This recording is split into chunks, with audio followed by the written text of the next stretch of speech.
Lecturophile et anglopathe, bonjour. J'espère que vous êtes prêts, parce que moi, pas sûr. Ah, voilà qui va nous aider à remonter la pente de la déception sur laquelle j'avais lentement glissé lors de ma dernière lecture. Voilà un livre à mettre entre toutes les mains pour un monde meilleur.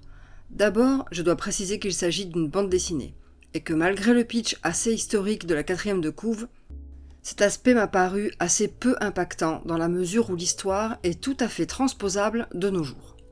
Avis aux amateurs, nous allons plonger dans une histoire de magie où les minorités opprimées vont lutter pour leur survie dans un élan de solidarité, d'amitié, d'amour et d'espoir. Amis de couleur, Andy, gay, bi, trans, ce livre est pour vous. C'est parti. Alors Brooms, c'est quoi ?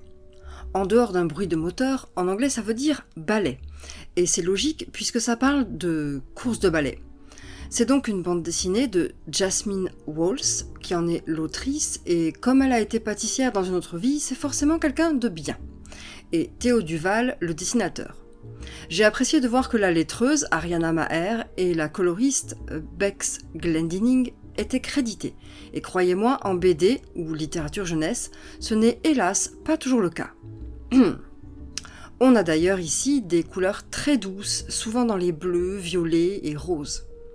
L'histoire se déroule dans les années 30, dans l'état du Mississippi, où les Noirs sont ostracisés et maltraités, les Amérindiens pas mieux considérés, et où les descendants des immigrants chinois tentent de s'intégrer.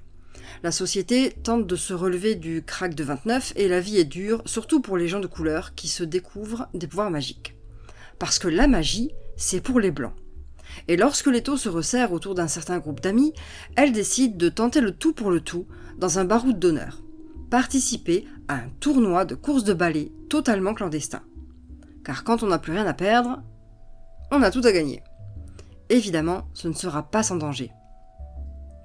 Mais là où le livre se distingue, c'est qu'il ne s'attarde pas sur les aspects négatifs et va au contraire chercher à mettre en avant tout ce que l'humain a de beau. Des amitiés indéfectibles, un amour indestructible, des parents aimants et l'espoir d'une société meilleure. Bien sûr, il y a des leçons de donner et des méchants de punis, mais surtout il y a des encouragements. Une volonté de ne pas plier devant l'adversité et de ne pas accepter les injustices et d'accepter les différences. Et j'ajouterai...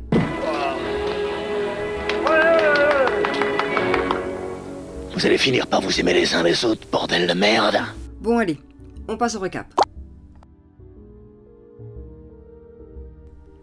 Les plus.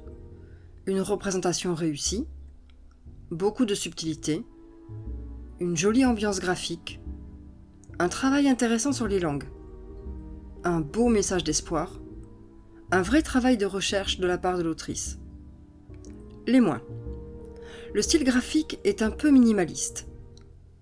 J'aurais aimé un épilogue un peu plus long.